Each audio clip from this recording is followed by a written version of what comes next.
Assalamualaikum warahmatullahi wabarakatuh. Pemirsa, sejumlah informasi penting akan kami hadirkan pada Jurnal Kotim hari ini. Bersama saya Blita Ria Indri, berikut informasi selengkapnya.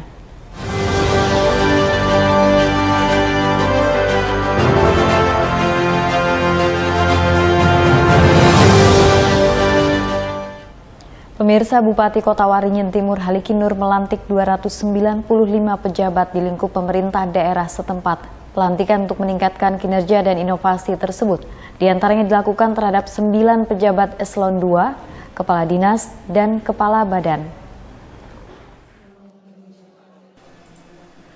Pelantikan pejabat di lingkup pemerintah Kabupaten Kota Waringin Timur tersebut dilakukan di Gedung Serbaguna Sampit pada Senin 27 Februari pagi. Pelantikan sekaligus pengambilan sumpah dan janji jabatan ini dipimpin oleh Bupati Halikinur. Pelantikan dilakukan terhadap 295 pejabat, mulai dari kepala sekolah, puskesmas, dan jabatan fungsional sebanyak 74 orang. Selain itu, jabatan pengawas atau eselon 4 sebanyak 128 orang. Sementara jabatan administrasi atau eselon 3 sebanyak 84 orang. Sedangkan untuk pejabat pimpinan tinggi pratama atau eselon 2, yakni kepala dinas dan kepala badan berjumlah sebanyak 9 orang. Bupati Halikinur mengatakan, mutasi hingga pelantikan dan pengambilan sumpah janji jabatan ini dilakukan berdasarkan beberapa penilaian, mulai dari penilaian kinerja, promosi jabatan, hingga hasil job fit atau uji kompetensi.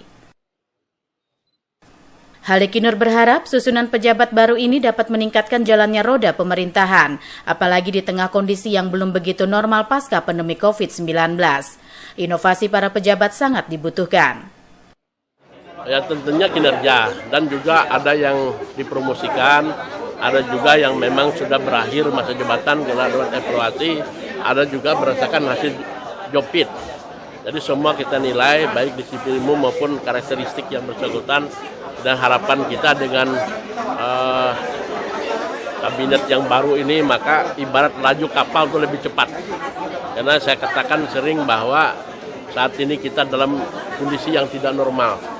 Berarti kita harus bekerja dengan maksimal, dengan inovasi sehingga kinerja itu bisa tercapai.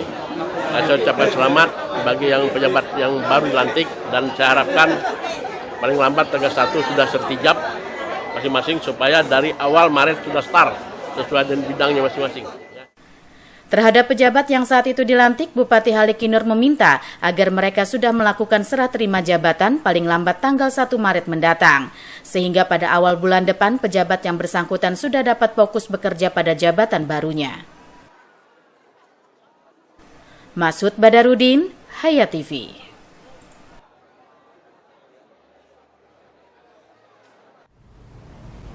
Dua kecamatan di Kabupaten Kota Waringin Timur mendapat bantuan alat berat berupa ekskavator dari pemerintah daerah setempat.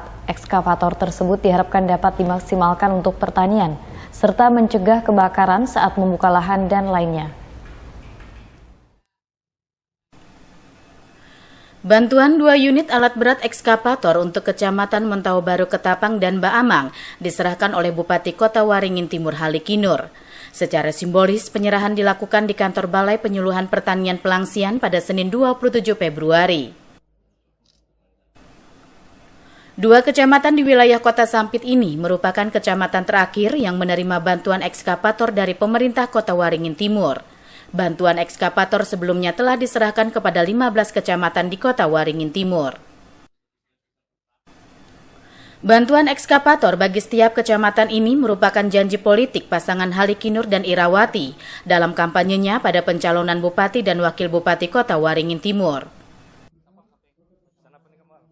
Halikinur mengharapkan keberadaan ekskavator multifungsi dapat digunakan secara maksimal terutama dalam menunjang sektor pertanian. Di kecamatan lain yang telah menerima bantuan ekskavator, alat berat juga digunakan untuk pembangunan infrastruktur di desa.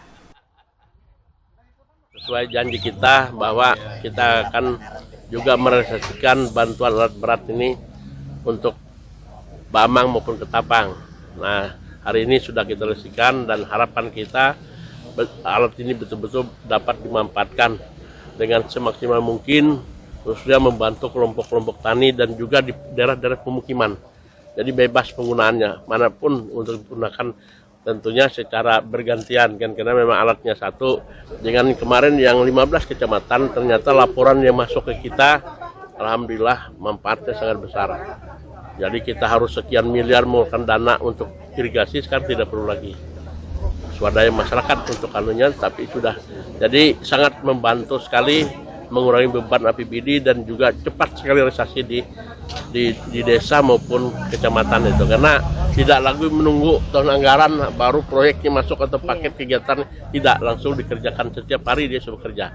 Ketapang Bamang ini kan banyak sekali masyarakat petani hortikultura, tanam cabai seperti sayur yang saya terima dengan Bu kan, itu kan lahan mereka kadang-kadang tenggelam.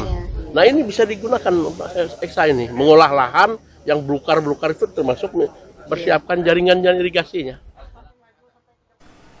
Keberadaan ekskavator tersebut diyakini akan bermanfaat besar bagi sektor pertanian, sebab selama ini dalam membuka atau mengolah lahan, petani di Kecamatan Mentau Baru Ketapang umumnya menggunakan ekskavator dengan sistem sewa.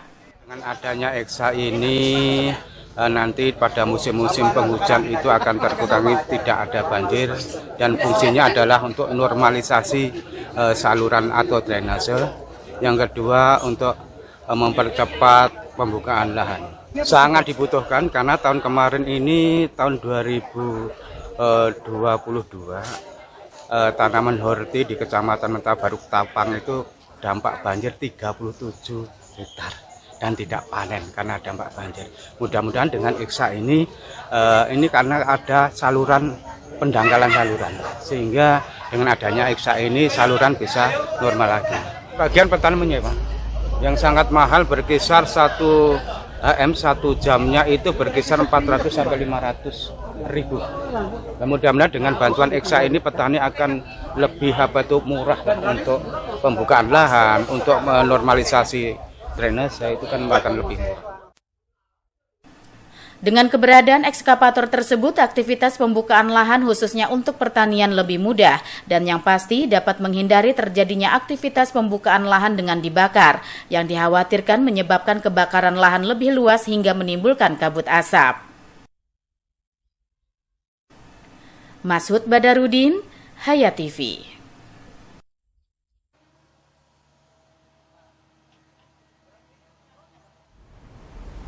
Warga korban kebakaran di Kelurahan Bamang Hulu, Kecamatan Bamang Sampit menerima bantuan dari berbagai pihak. Bantuan untuk meringankan sedikit penderitaan warga tersebut. Salah satunya disalurkan oleh pemerintah Kabupaten Kota Waringin Timur pada Senin 27 Februari. 5 bangunan rumah warga di Kelurahan Bamang Hulu, Minggu 26 Februari dini hari hangus dilalap si jago merah.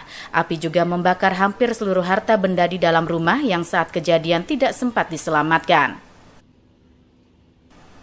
Untuk mengurangi sedikit beban penderitaan warga, pemerintah Kota Waringin Timur menyalurkan bantuan kepada para korban. Bantuan disalurkan langsung oleh Bupati Halikinur bersama Dinas Sosial setempat.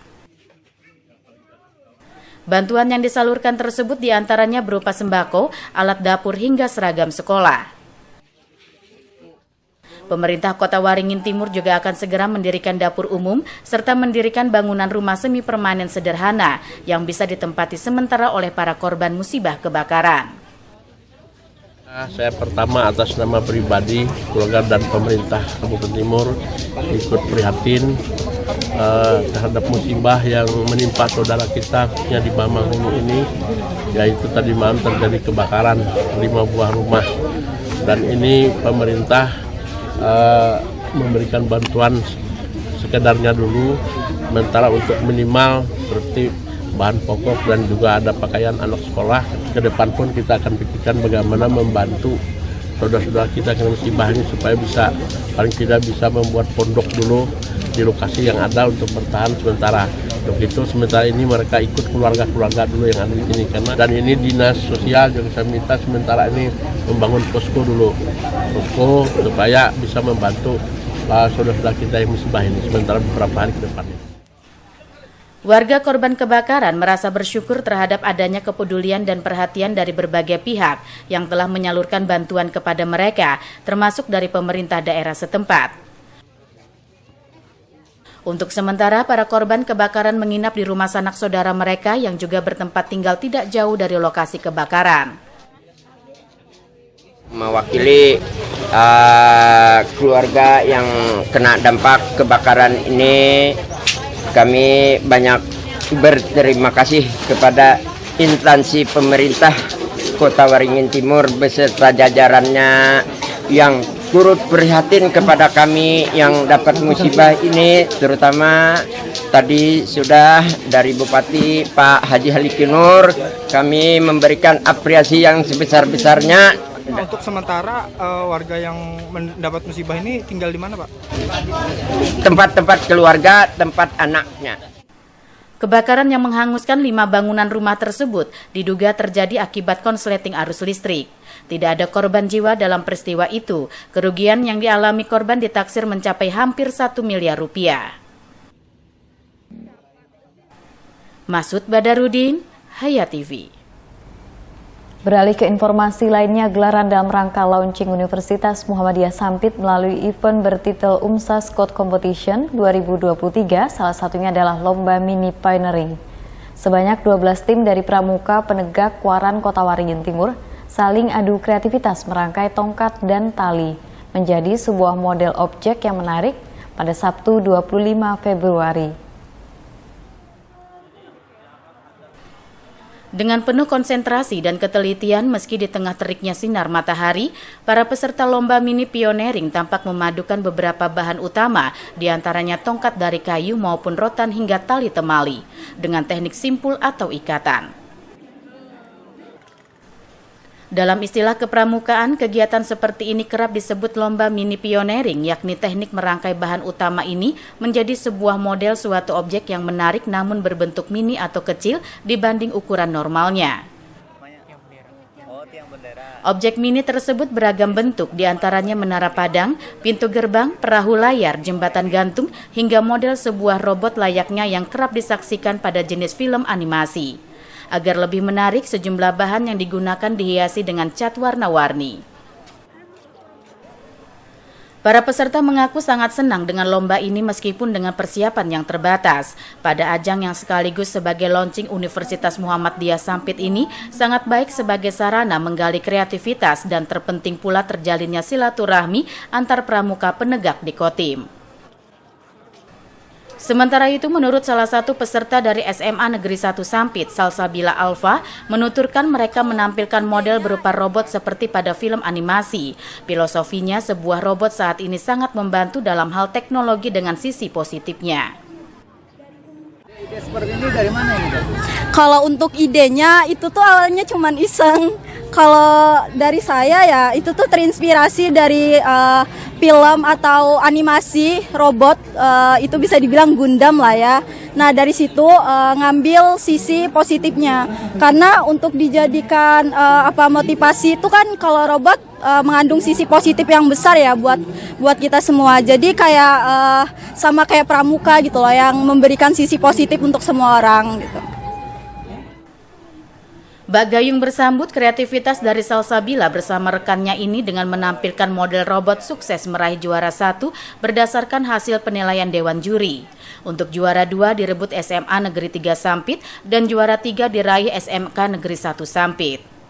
Satu hati, satu jiwa, satu raga, demi nama 2432, 44, mangga yang mangga jaya, bisa, bisa.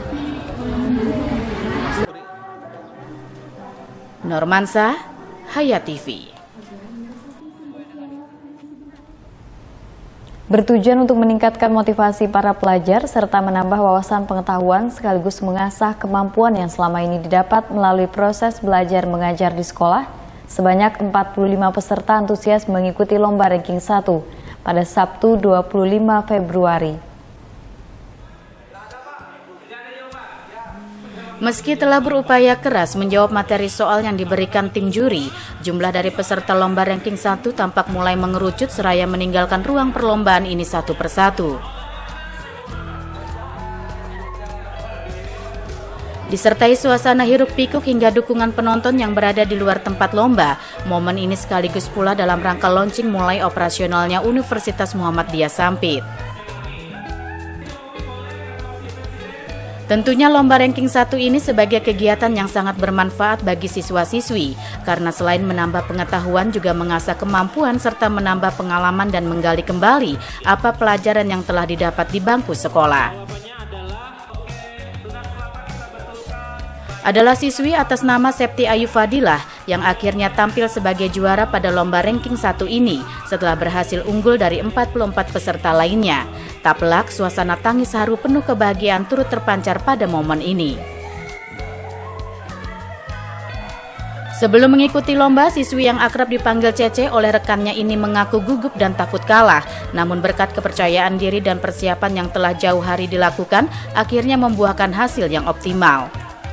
Awalnya takut kalah, soalnya gak pernah ya gitu deh, campur aduk. Susah nggak materi soal yang diberikan tadi? Susah, ya lumayan lah, tapi alhamdulillah. Dengan juara 1, komentarnya kesannya deh, senang ya? Senang, tapi jangan jadi kesombongan lah karena udah menang gitu. Tetap terus belajar. Sementara itu menurut koordinator lomba Muhammad Supian mengatakan setiap sekolah diwakili sebanyak 4 pelajar sedangkan materi soal terkait pramuka penegak hingga pengetahuan umum tentang Kabupaten Kotim. Ranking 1 adalah lomba perorangan dari kegiatan UMSA Scout Competition ini. Jadi pesertanya terdiri dari 45 orang dari berbagai sekolah. Jadi sekolah itu mewakili sekitar 4 orang. Kami juga bikin soalnya juga terdiri dari soal pramuka penegak, umum dan juga pengetahuan tentang Kotim atau Kalimantan. Supian menambahkan, lomba ranking 1 merupakan kegiatan yang paling cepat selesai sebab dalam satu sesi materi soal banyak peserta yang gagal akibat salah saat menjawab hingga memang tidak mengetahui jawaban soal yang disodorkan. Normansa, Hayat TV.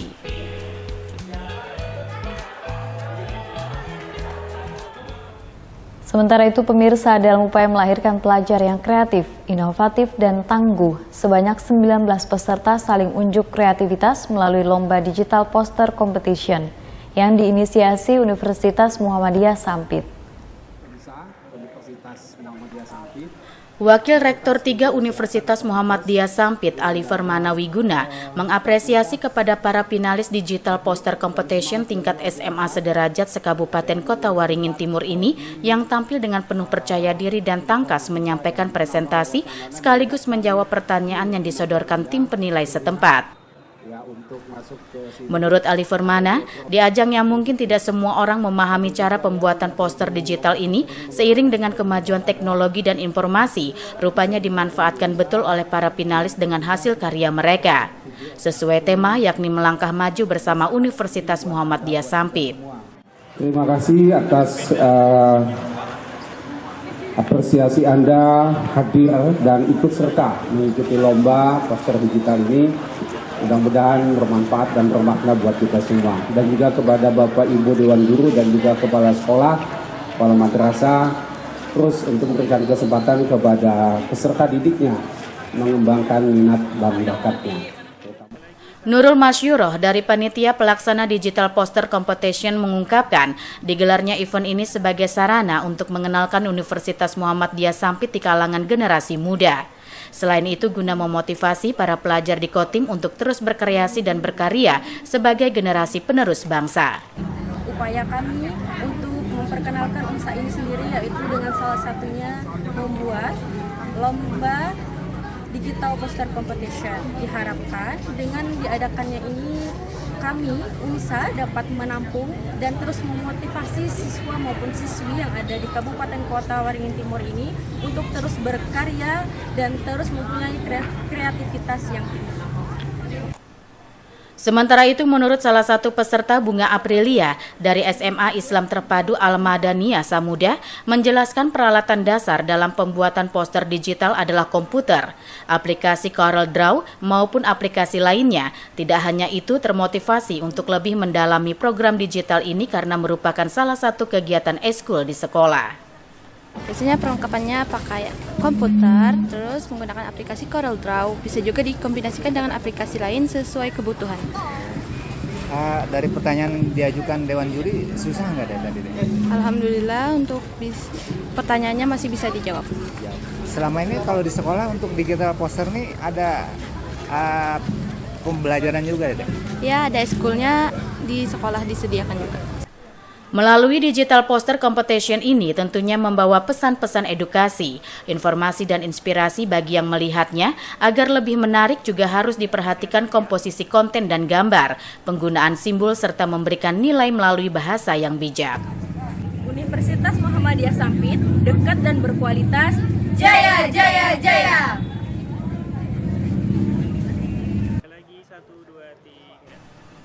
Normansa, Hayat TV. Dalam rangka soft launching, Universitas Muhammadiyah Sampit turut digelar aksi donor darah bekerja sama dengan Palang Merah Indonesia Kabupaten Kota Waringin Timur pada Sabtu lalu. Sembari mengikuti aksi sosial ini, menurut Wakil Rektor 3 Ali Firmana Wiguna, menuturkan donor darah merupakan hal yang sangat bermanfaat dan berarti baik untuk diri sendiri maupun para penerima donor nantinya.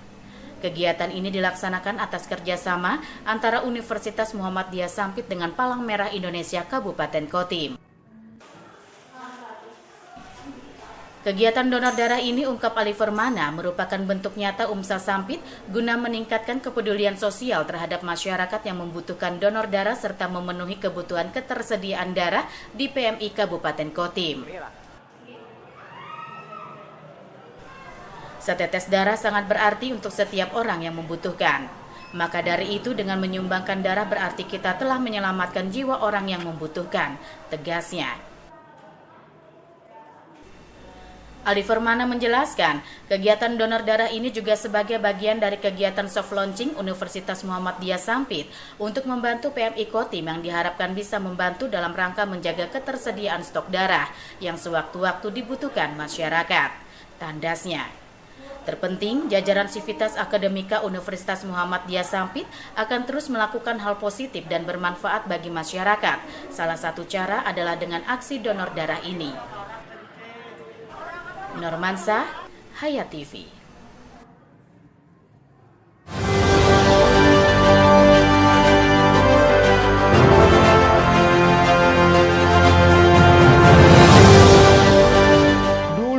TV di rumah Inyong cuma jadi pajangan. Lah kepriben punya TV gambar nggak bisa ditonton. Bruwet sampai ganti TV, ganti kabel, ganti antena, pindah tempat. Tetap baik, bruwet. Maring sekarang sejak Inyong pakai TV digital, di rumah Inyong jadi rame terus. Gambar TV nggak semutan, suara jernih, celing. Pasangnya gampang, nggak pakai ribet. Ayo pakai TV digital aja, kelalen pasti celing.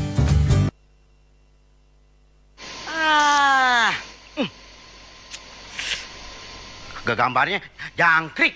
Yah, TV-nya masih analog ya? Ganti dong ke digital. Digital? Ya, digital. Tinggal install set-top box, gambar tajam, channel banyak, tanpa iuran bulanan. Hey, gimana? Bagus kan? Gambarnya jangkrik. Hah? Sambut era digital dan nikmati kesempurnaan gambarnya. Yuk nonton siaran televisi digital. Bagaimana ya cara menangkap siaran televisi digital? Pertama, pastikan di daerah Anda sudah ada sinyal siaran televisi digital. Kedua, gunakan antena UHF di dalam atau di luar rumah Anda. Ketiga, pastikan televisi Anda sudah dilengkapi penerima siaran digital DVB T2. DVB T2 merupakan jenis sinyal yang digunakan Indonesia dalam penyiaran televisi digital. Keempat, pilih auto scan, lalu pindai televisi Anda. Bagaimana jika televisi Anda masih analog? Pasangkan set-top box, televisi Anda otomatis menangkap siaran digital. Bersih gambarnya, jernih suaranya, canggih teknologinya.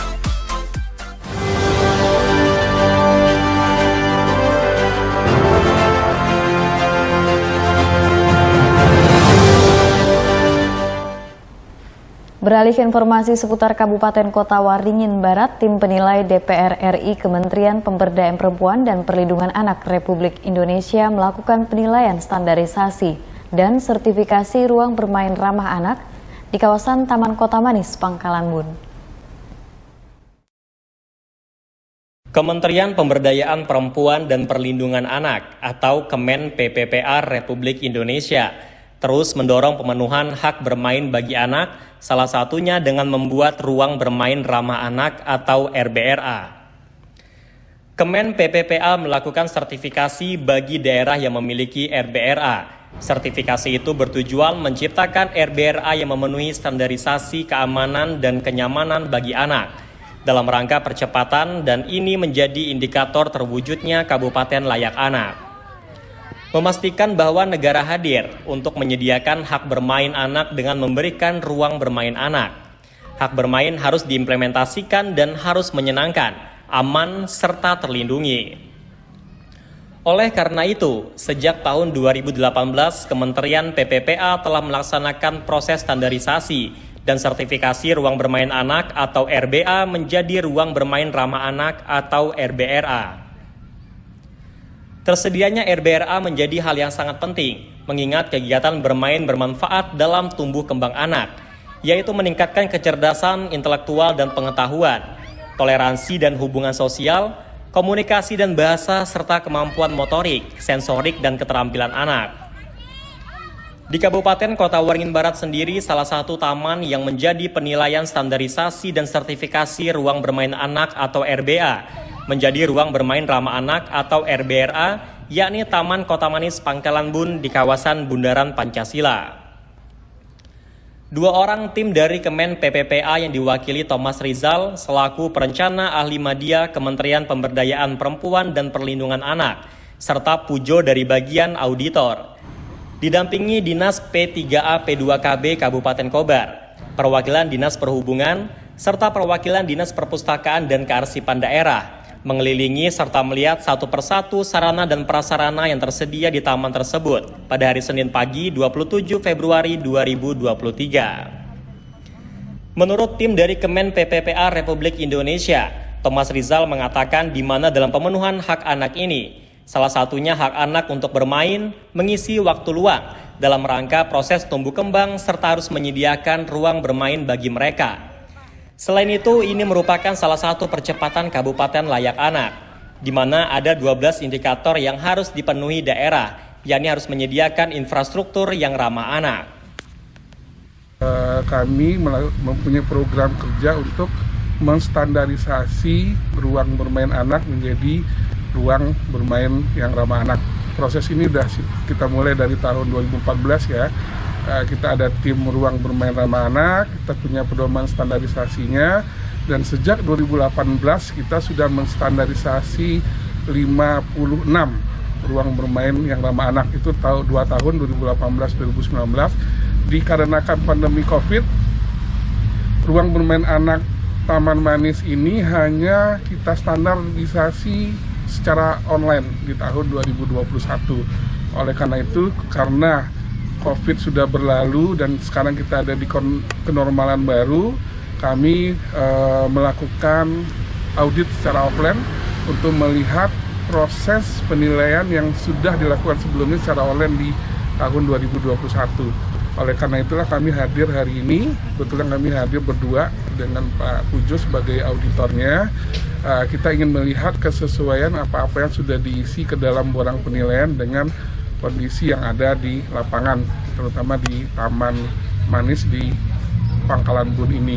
Jadi kita ingin melihat apakah borang yang sudah diisi itu sudah sesuai dengan kondisi di lapangan, dan seandainya ada yang belum sesuai, kami menyarankan untuk dilakukan perbaikan supaya nantinya ruang bermain anak ini dapat terstandarisasi menjadi ruang bermain yang ramah anak. Jadi seperti yang tadi saya sampaikan di depan, ini salah satu kewajiban kita di pemerintah daerah, karena kita harus memenuhi hak anak-anak tersebut untuk bermain. Thomas Rizal menambahkan untuk menjadikan ruang bermain ramah anak yang lolos penilaian atau standarisasi dan sertifikasi ruang bermain anak, terdapat persyaratan yang harus dipenuhi, Antara lain terkait lokasi, di mana lokasi tersebut tanggung jawab siapa dan tidak bersengketa. Ketersediaan perabot bermain apakah sudah tercukupi dan memiliki 5 minimal perabot bermain. Di antara 5 perabotan tersebut, salah satunya harus ada yang bisa diakses oleh anak disabilitas. Karena sesuai konvensional anak tidak boleh mendiskriminasikan antara anak normal dengan anak-anak disabilitas. Sementara itu, Kepala Dinas P3A P2KB Kabupaten Kota Waringin Barat Agus Basrawiyata melalui Kepala Bidang Perlindungan Anak DP3A P2KB Kabupaten Kota Waringin Barat Mila Susilawati menyampaikan ucapan terima kasih kepada tim penilai standarisasi dan sertifikasi ruang bermain anak dan ke depan siap untuk memperbaiki kekurangan fasilitas yang ada. Mungkin sedikit aja ya dari hasil audit hari ini ya Pak Thomas, terima kasih juga udah datang ke Pak Tambun. Insya Allah untuk kedepannya kita akan memperbaiki dan kita memang udah siap dari hasil ini apa sih kekurangan, insya Allah dalam 2 minggu atau 3 minggu ke depan udah siap. Keberadaan RBRA pun dinilai sangat penting dengan standarisasi dan sertifikasi khusus demi menjamin proses pemenuhan hak dan perlindungan khusus anak. Sinergi antara pemerintah pusat, pemerintah daerah, dan seluruh lapisan masyarakat juga sangat dibutuhkan untuk mewujudkan RBRA tersebut. Tim Liputan, SBTV. Selain menggelar pelatihan barista, anggota Komisi 7 DPR RI asal Kabupaten Kota Waringin Barat, Muhtarudin, bersama Kementerian Perindustrian RI melalui Balai Diklat Industri dan Pasar juga akan menggelar berbagai pelatihan di bidang lainnya guna meningkatkan kualitas SDM masyarakat khususnya di Kobar.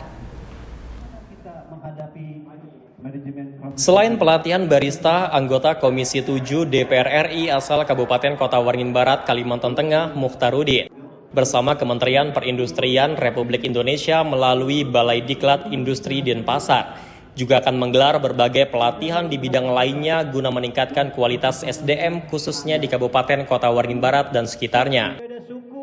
Kedepan di Kobar akan digelar pelatihan keterampilan seperti pelatihan desain grafis dan sosial media marketing bersama BDI Denpasar. Karena saat ini bentuk pemasaran melalui media sosial sangat efektif menjaring pangsa pasar. Tentunya hal ini juga diperlukan pengetahuan bagaimana menampilkan desain promosi produk yang bagus serta menarik perhatian calon pembeli.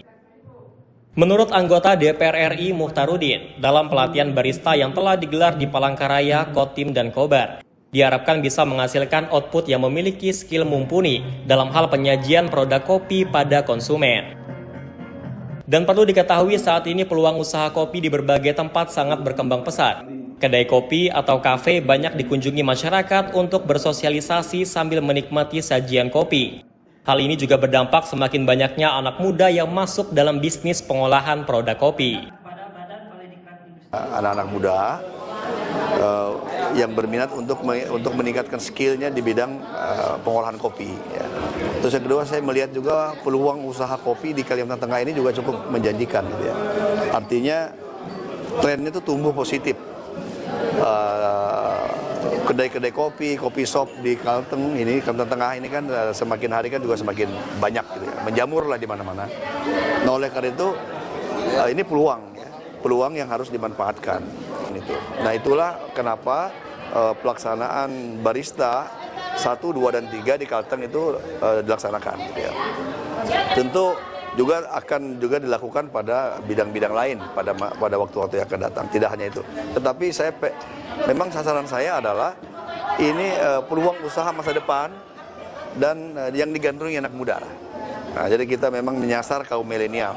Ya, nanti mungkin laksanakan lagi, mungkin nanti ada desain grafis, ya, sosial media, marketing di sosial media marketing. Ya, itu juga akan kita laksanakan kerjasama dengan BPSDMI, Balai Diklat Industri dan Pasar. Selain itu, dengan meningkatkan skill pengolahan serta penyajian kopi, diharapkan kaum muda yang bergelut dalam bisnis kopi bisa semakin mengembangkan usahanya, serta berdampak pada peningkatan ekonominya. Muhammad Iksan, SBTV.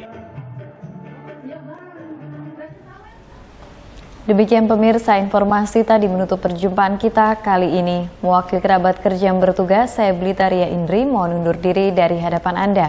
Sampai jumpa. Wassalamualaikum warahmatullahi wabarakatuh.